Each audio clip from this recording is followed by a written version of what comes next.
Well, I had the idea of what I wanted to talk about, so I have luckily for all of us been able to spend some time and get this thing together. But would love to hear from everyone at the end of this how they think it went. So I'm Prateek Singh, here talking about Ford's frameworks and Toyota's theories, and also how that helps us in our day-to-day work. Full disclosure before I get started. Uh, at a post-pandemic, my family and I, we became a one-car family, and we currently our one car is a Ford Explorer. So we are a Ford family. That is not what I'm here to talk about, but just full disclosure, there is a little bit of skin in the game here. Um, what I am here to talk about is this particular person, this giant of the early 20th century manufacturing. That's a picture of Henry Ford. He had some great things which helped him become that successful, and he had some not so great things as well, which some slightly distasteful things, which I would not talk about today. We're only talking about Ford in his business sense today. Um, Highly successful. Obviously, we're still driving the cars from this company that he founded in 1903. In fact, this is the timeline that I'm interested in, that I'm interested in talking about. He comes up with this company in 1903. In 1908 is when Ford introduces uh, their most famous car at that time, their most successful car at that time, which was the Model T. 1913 is when Ford first introduces the assembly line into manufacturing, into car manufacturing. And in 1914, he takes it a step further. He actually doubles everyone's pay compared to the competition. So people go into this $5 per day wage, which was double what the competition was paying. And he introduces the 8-hour workday. We'll talk a little bit more about that here as well. He makes improvements both in the way they're producing these automobiles and in the way he is compensating people for the production of these automobiles. Um, as a result, in 1916, a couple of things happen. One, the price of the Model T actually falls more than half. It was already the most affordable automobile on the market. It actually becomes even more affordable. The price drops more than half, and the sales, as you can see, they go up from about 20,000 per year to 600,000 per year. It's a huge jump at that point. By 1927, there's the 15 millionth um, Model T has been produced. It has been rolled out. In fact, in 1927, he also decides that the time is up for Model T. We're going to move on to other. We're going to retire that car, move on to other things. So he's set himself really well, sets himself up really well, done a lot of great things here. But he does something else that's kind of interesting in 1927. Uh, can I want to ask if anyone can guess what I am talking about. Everyone's heard about this big, huge purchase that Ford made in 1927. You talking about Fordlandia? I am absolutely talking about Fordlandia. Whoever answered that gets 10 points. I can't tell who you are, so these fictional points are going out into the world and you all can grab them at some point. Anyway, yeah, it is Fordlandia. He goes out and purchases this big tract of land in 1927 called Fordlandia. I'll come back to Fordlandia here in a little bit. He purchased this in 1927, and I'll come back to the reasons why Ford purchased Fordlandia. Before I get to that, The more interesting bit of this, before that, well, that is actually, I think, the more interesting bit of this, but before we get to that, another interesting bit of this timeline is this particular area where Ford has introduced the assembly line to manufacturing. He has doubled people's wages. He has instituted an 8-hour workday. He's made these great profits from all these sales and selling that Model T out into the world as the cheapest automobile and the most bought automobile in the world at that point. What he has done is he has developed a framework for success. He has developed this particular framework, which he can then lift and shift and apply over and over again to succeed. In fact, he uses the same thing to open another factory as time goes on. The framework, in essence, is this. Create an assembly line where machines are closer to each other so that cars can pass from machine to machine, and you can maximize the space that's available. You can pay people higher wages, give them more money, so they are more likely to stay with you. They're more likely to invest in you. Change the work hours. They went from 9-hour days to 8-hour days. They went from 6-day work weeks to 5-day work weeks. It's kind of interesting that we're still stuck with the 5-day, 8-hour work week, but back then it was revolutionary for Ford to change that. And he introduced another little thing as a part of this framework, which was this sociological department. Ford believed if I pay people well, if I set up my factories correctly, I can facilitate and I make sure that people are healthy and they're living, and personal standards, personal in italics there is the emphasis, are are improving. We can set up factories that will be very, very successful. This even included prohibition. This is around that same time. Ford really believed that banning alcohol and tobacco led to a great improvement in workers' lives. So setting all that up, that framework of using assembly lines, paying people well, and then taking care of them in a more sociological way, is the framework he developed that helped him be successful in creating that Model T and being so successful with Model T. Now, this is where I want to go back to Fordlandia. Fordlandia was an area in the heart of Brazil. Ford was very successful with a lot of things, but one thing where he fell behind, one thing where he wasn't very happy about, one thing, which was getting the rubber for tires. The British government, the British controlled almost all the rubber production throughout the world. They had the trees, the rubber trees were initially native to Brazil, but they had actually stolen these trees and planted them in southern Asia, where rubber was able to grow really well, and they were raising prices because they were more or less a monopoly. They were raising prices on rubber regularly.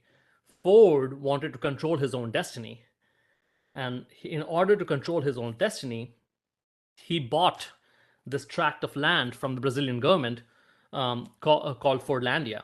It was in the heart of the Amazon, again, where the rubber tree came from, and it was about 2.5 million acres of land. That is larger than Yellowstone National Park.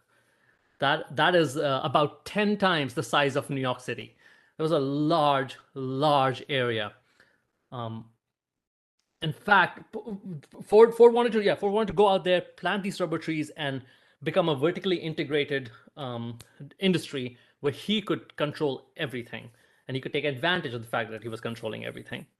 In fact, he wanted to go further than that. These are his own words, that he wanted to get the people in Brazil to build these things, and he did not just want to develop that land, did not just want to make money. He wanted to spread all these things that had made him successful, that he believed were the right way to live. He wanted to spread that to Brazil as well. In fact, remember the framework that I said he had developed earlier? That same framework, those same things, he actually took those exact same things and transplanted them directly into Brazil. He used the same assembly line philosophy of planting these trees close to each other, so he could plant more and more trees to get rubber. He almost doubled the prevailing wage for workers who came to work for him. There was no sense of a workday. He introduced the 8-hour workday. He brought in the managers from America, from the US, who had been successful at managing his plants. He brought in all those same folks to help manage Fordlandia, and he really went hard on the sociological department thing.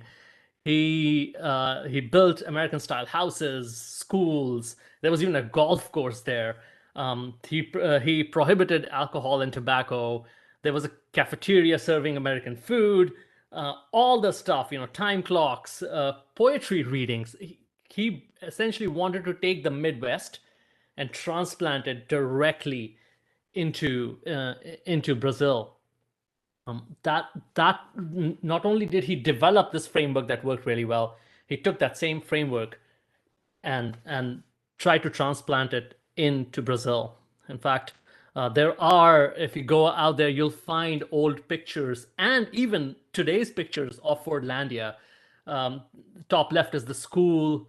There's the hospital. There's the houses there for people to live in, which at that time looked a lot like what housing looked like in the Midwest. He essentially tried to create. Tried to take Dearborn, Michigan, pick it up, and just put it right in Brazil, in Fordlandia. I think we already had a couple of people mention this. When the rubber met the road, pun intended, this was a disaster. This really was a disaster. There were lots of things that went wrong, and I would, if this interests you, I would highly recommend going out there and looking up the podcasts around Fordlandia, and they'll detail all the things that went wrong. These are just a few of these things that happened. When turbo trees are planted so close to each other, it becomes very easy for what's called tree blight, which is the major parasite that kills rubber trees, to jump from one tree to another because their leaves touch. Even other parasites, it becomes very easy for them to travel. So that by itself started causing problems. The heat and humidity of the rainforest made 8-hour work days grueling. What the rubber plantation workers were initially used to before Ford got there was getting up at 5 a.m. or 4 a.m. when it's nice and cool before it gets too hot, tapping the trees and then leaving and then coming back later and grabbing the sap. The 8-hour workday did not quite make sense to them. All the stuff that Ford brought in, all the IDs and everything, it was very foreign to the workers, and there were full scale riots. Like the workers revolted. There were full scale riots, and at some point, even the Brazilian army had to come in to quell things down. And Ford hadn't realized this, but the land he was going into, the area he was going into, was pretty hilly and rocky and infertile, and it just did not lend itself that well to do what Ford wanted to do. And over again, they kept hitting more and more hurdles. There is a book by sorry, I'm not able to move this forward. There's a book by a person named Greg Grandin, and I'll talk about him here in a little bit too. He actually goes in and he talks about the entire history, the rise and fall of Fordlandia. The Ford Motor Company eventually ends up selling this all back to the Brazilian government after they've lost over 20 million $20 million. And another interesting little tidbit on this: Henry Ford never visited any of these cities. They also created another city about 40 miles downriver, which after Fordlandia had terribly failed to salvage something, but even that did not work out the way he expected to. This was around 1945 that all of this fell apart. Around 1945 is when another big thing happened, which was the end of World War II, and around that same time, um, you know, Toyota started thinking about how they could do better. So they actually visited Ford's plants, not in Brazil, but in Michigan. And they saw that while Ford was producing about 8,000 cars per day, meanwhile Toyota was only producing 2,500 cars per day. So they wanted to see this framework, this style that Ford was working in, to figure out what they could learn from it. And what they learned from it, what's interesting is Taiichi Ono, who's the chief engineer of the Toyota production system, what he learned from it is he couldn't do the things that Ford was doing. There were some things he could do, that we could set up that assembly line, but for the most part, they realized that they could not do the things that Ford was doing. They realized they needed to do something better. Japan had just lost the war. They're in a much smaller set of islands. They cannot do all the same thing that Ford was doing, and they started their journey towards this more leaner method, and again, pun intended, called the Toyota production system. That Toyota production system over time came to be known as Lean. There are some interesting things about Lean which are relevant for us to talk about right now, and we'll talk about that quite a bit here. Lean really has no established framework for a lean transformation. There aren't like all these sets of rules that you follow and you become lean. Lean does not have a diagram, a detailed diagram that you have to check off all the boxes in order to become lean. They're usually just principles. Principles that are context dependent. In their book, The Machine That Changed the World, Womack and Jones actually lay out, here are the 5 things that you do that make you lean. They don't say how you do it. They say you do these 5 things and you're lean. A much simpler way, I know that's a lot of words, you don't need to read through all that. A much simpler way to represent that is this simple loop where you essentially identify what creates value, you map how things become value, you create flow across that value stream, you establish a pull system where you only work on things when they get requested, and you seek perfection. You seek to improve this, and you keep going in this loop as you keep getting better and better and better. You iterate through this to keep getting better, to keep the product you're creating, make that better, the process you're using, make that better. There aren't a lot of well-defined rules. There aren't a lot of recipes to this. As long as you're doing this, you are in a lean system. Some of you, since this is an Agile Lunch and Learn, have probably already noticed how this same idea is essentially Agile. This is exactly what Agile itself is. In fact, the essence of Agile is Lean. That is where Agile comes from. Lean comes from that Toyota production system after discovering what Ford was up to, and they saw they couldn't do that, and that's where Agile comes from that Toyota production system. In fact, now that we're talking about that again, why did you? So I talked in detail about Fordlandia failing. Someone's already trying to answer this question, but why did Fordlandia fail? I see Michael's comment of Ford did not study the culture and the location, was only looking at money and profit, and his framework could not work.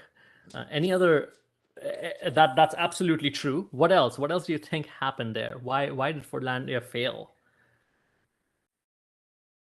Too hot? Yeah, absolutely true. Too hot. Copying the wrong thing. Yeah. Perhaps it didn't adapt as they discovered. Yep, absolutely. Inability to adapt. Great. You all are already on the track I wanted to put you on. Yeah, Ford was also trying to recreate supply chain network that didn't work. Absolutely. Yep. So this absolutely, you're all saying all the right things there. In essence, Ford had a recipe. He knew, regardless of culture, context, people, everything you all are mentioning, uh, he was trying to implement this recipe. And as you all mentioned, yeah, there was a that did not have a lot of flexibility. We were just going forward, applying this framework as he had learned, as they prescribed, and just going forward with it. That was the big reason why Fordlandia failed. In fact, I talked about Greg Grandin earlier. His book, when he this is his interview with NPR, and he says the first failure of Fordlandia was social. First failure of Fordlandia was exactly that. It was we did not understand what needed to happen, how the social context changed the framework that you were trying to adapt to. My favorite line in this is that not one drop of latex from Fordlandia ever made it to a Ford car. That yeah, as someone's mentioning, it's absolutely they tried to follow the concept of one size fits all, and that was absolutely not the right way to go about it. That is true for all prescriptive transformations. Recipes are great for Thanksgiving dinner, and everyone who celebrates Thanksgiving, I'm hoping you had a great Thanksgiving dinner. But they're not great for change. They're not large frameworks by themselves carry large risks. If you Ford ended up spending $20 million on this thing. He ended up saying, this is a large framework that I can just lift and shift and apply. And when you're doing that, you are putting in a huge bet. You're saying, if all this comes together perfectly, this will be great. That is a huge risk. That's a huge investment that could all fall apart. In fact, if I change that question of why did Fordlandia fail, and you all are already headed in this direction, if I change this description, the question from why did Fordlandia fail to why do agile transformation fail, really, at least my answer, and this is in most cases, not in all cases, nothing's 100%, we become focused on the recipe rather than the mindset. We should be focused on the mindset of why we're going towards agile, on why we're trying to do things, rather than let's try to tick every box. This is purely my opinion. The best approach to implementing agile is agile. Let's make these small changes and find out, are we heading in the right direction? Are we actually making a difference, rather than knowing upfront exactly everything that is going to work and trying to do it? Agile is about discovering what works best, not knowing what works best. We want to move forward and figure out what works best in our context. What are the things that eliminate waste in our context? Rather than knowing upfront, we do all these things and we will be agile and we will do things well. Agile is about going towards something like that circle from Lean. Obviously, it's not a recipe, which also means it's not easy, which means we have to use our own brains as we try to do this. Recipes make it very easy because they're all there and you don't have to think about things. But when you are working in your own context, you have to think about these things and not just simply follow a recipe if you want the best results. In fact, the reason I say that circle of Lean is not a recipe is because this particular implementation, this is asking you to break the rules in the pursuit of value, flow, and perfection, not follow the rules. Like, we're encouraging you to actually break the rules that people have told you to follow in order to get better at delivering value, at flow, and at perfecting your product and your process, not just simply follow those rules. If your agile implementation is such where everything is already fixed on the things that you're going to do, if it has a roadmap, it is probably not the right way to go. And again, I know it is very easy to sit here and bash safe. It's an easy thing to do, but they make it easy. The idea really is you don't, just like developing your product, you don't know from your till you get in front of a customer where you should go. Similarly, for your agile transformation, you probably don't know what the next right step is before you actually start putting these things in practice. There's no way you can know an entire roadmap of it. And this applies to all agile implementations. It's not just safe. It's pretty much everything. This is my attempt at copying the Agile Manifesto here. While we value the things on the right, we find a lot more value in the things on the left. Mindset over recipes, principles over frameworks, being agile over following a mindset, and eliminating waste over adding processes. Removing things often works better than adding things. In fact, there's an old way. I forget the philosopher whose words these are. It's an old Latin. I think it's Seneca, and he talks about making progress via negativa, by removing things. Prefer making progress by removing things rather than adding what we might think is necessary. There's the best quote I could find around this is from Michelangelo to say, the sculpture is already there. He just has to remove the things, the superfluous stuff. That is where we want to be. We want to be a place where we can remove things so things get better, get things out of people's way of getting work done. I worked at a company for a long time with a lot of wonderful people, and we kind of did something similar to, we kind of made progress via negativa by removing things.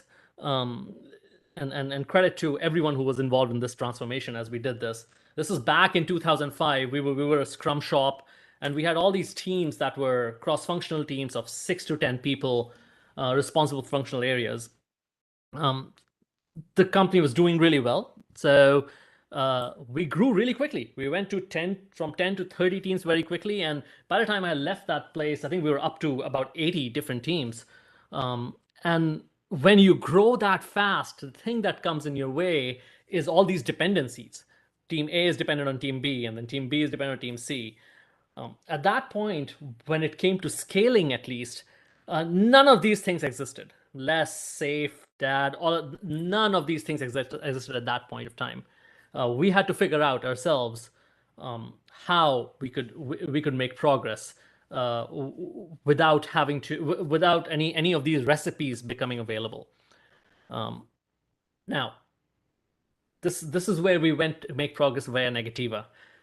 We had all these walls between these teams. We removed all those walls. Instead of having teams that was 6 to 10 people, we started having teams that were up to 30 people. At some point, I remember leading a team of about 35, 40 people.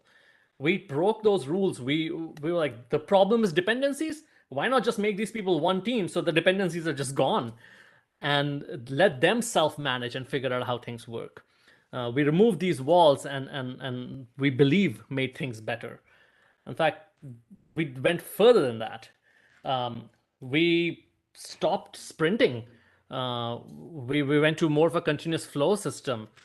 We did not do sprint planning anymore. We came up with a completely different way of doing planning. In fact, we still did a bunch of Scrum things, including a daily stand-up, but we didn't do the 3 questions anymore. We went to a completely different way of doing that. Things that worked for us over time, as we looked at the way things were going and how we could make things better, we went to all these different ways of working that helped us get better.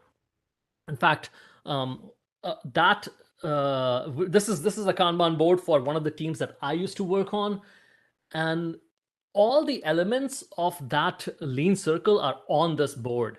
All those blue cards are the individual items of value. The value stream is mapped. The flow was from left to right on this. We had WIP limits that allowed us to create a pull system, and then we retrospected regularly to figure out how to make this thing better and better. There's a question on the chat. What was your stand-up agenda after you moved away from 3 questions? I'll answer that really quickly. Really, our agenda was which of the things on this board are currently taking longer than we expect them to take. It's very hard to see in this picture, but each of those cards, I don't think I can zoom in, but I can. If you look right below over here, there are these ticks on these cards, and we would tick the card every day. And when a card went into the second row of those ticks, we're like, okay, this thing is taking way too long. What do we need to do to get this thing going? How do we get this thing flowing? Literally, our stand-up was, how do we as a team come together to make sure everything on this board is flowing the way we expect it to flow? So it was more around creating that flow that our stand-ups were. So yeah, so we did a bunch of these things where we removed processes to make things better. We focused a lot more on our flow than we did on anything else. I don't know how to take away annotations. Ooh, eraser, found it. Great. All right, so Fordlandia, back to Fordlandia. This was the problem with Fordlandia. There was at least a problem with Fordlandia, which was, and I need to get back to this. A problem with Fordlandia was using a recipe. Ford had a recipe, he picked it up, lifted and shifted it. That was a problem. But in my opinion, the problem with Fordlandia was sticking with the recipe.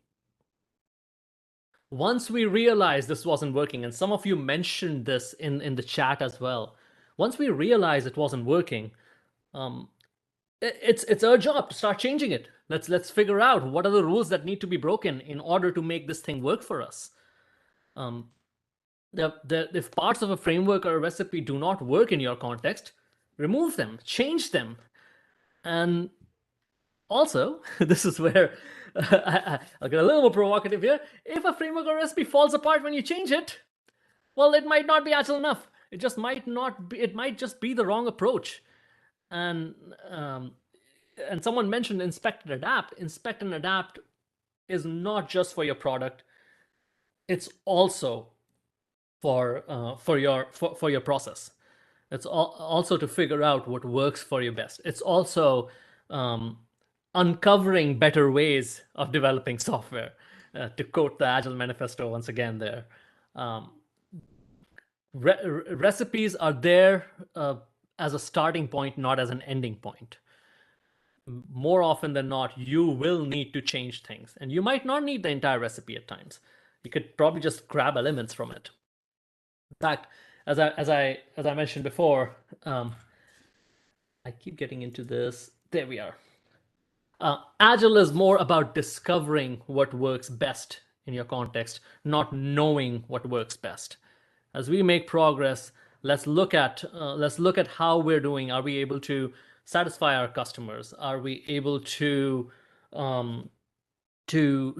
eliminate waste from our process? As we do, if wherever we are failing to do those things, let's experiment. And yeah, as Mark mentions there in the chat, recipe is a reasonable thing to try first. But yeah, since if you have evidence that it doesn't work, let's change it. Yeah, Shuhari, I think that's been mentioned about 5 times in the chat already. Exactly. But yeah, this is the main message I wanted to drive through today, which is to say, don't stick with, just because someone's prescribed something, don't stick with it. Your context is so different. Brazil is very different from Michigan.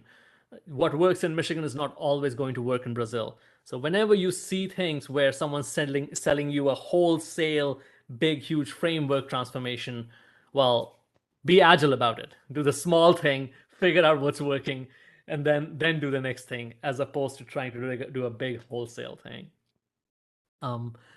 Finally, to wrap up, a whole bunch of references. I will send a copy of this to Mark so he can share it. Whole bunch of references from where I pulled a bunch of this information. As I said again, if you go to your favorite podcasting app and just search for Fordlandia, you will hear a whole bunch of things there. And if you want to hear more of these similar kind of stories or just general thoughts about Agile, especially from two drunk people, there is our YouTube channel with Dan Vicanti and Nisha, who's in the background there, in case you all missed her earlier, and me. The three of us have an Agile called Drunk channel called Drunk Agile. And you feel free to jump on there and look through the things that we've talked about. For more, prokanban.org. And my website is datadrivenagile.com. I have a bunch of classes coming up if anyone's interested in all that fun stuff. I will not sell you a huge framework, I can assure you of that. And finally, thank you everyone for sticking with it and for listening to me Raven rant about frameworks and Ford and Toyota. Prateek, that was great. So does anyone have any questions? If you want to either type in the chat or come off. We've got a request for the PowerPoint. Is that something you can post and we can send out a link to everyone? I'll try to get those links sent out that were mentioned as well. Really? So anybody have any questions for Prateek?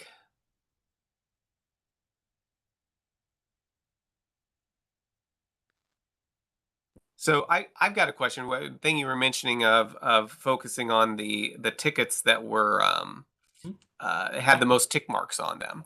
Yeah. Was that just kind of the process? You'd all gather around the board and say, okay, which one of these things is impeding our flow, and then start with that? Pretty much, yeah. We would usually, before we had electronic tools that helped us with this, we would go right to left on the board and say, is there anything in this column that looks like it's aged too much? No? Okay, what about the next column? Okay. Something here too much? Oh, this one. Let's talk about this. Often we would even have people before the stand-up kind of go and put like a pink sticky on one of them to say, this one is blocked. So we'll talk about the ones that were blocked as well. So yeah, essentially what you said, Mark, like which of these are really not flowing or impeding our flow? What do we do about them? Okay, cool. Very cool. Any other questions anyone have? Feel free to just come off mute if you want to talk, or type it in the chat and I can read it. Lots of thank yous. So very welcome, folks. I mean, I'll definitely get the slides to Mark so we can share them. But yeah, if anyone has any questions. Hello, can you hear me? Yes. It's Paul. Hey, I just wanted to ask, because I work in a hardware and mix between software companies. Could you say that if a rainfall, framework works in that company, would you recommend not to change it because they say it works, or would you still push that Agile has to be pushed just because it's something like the trend right now?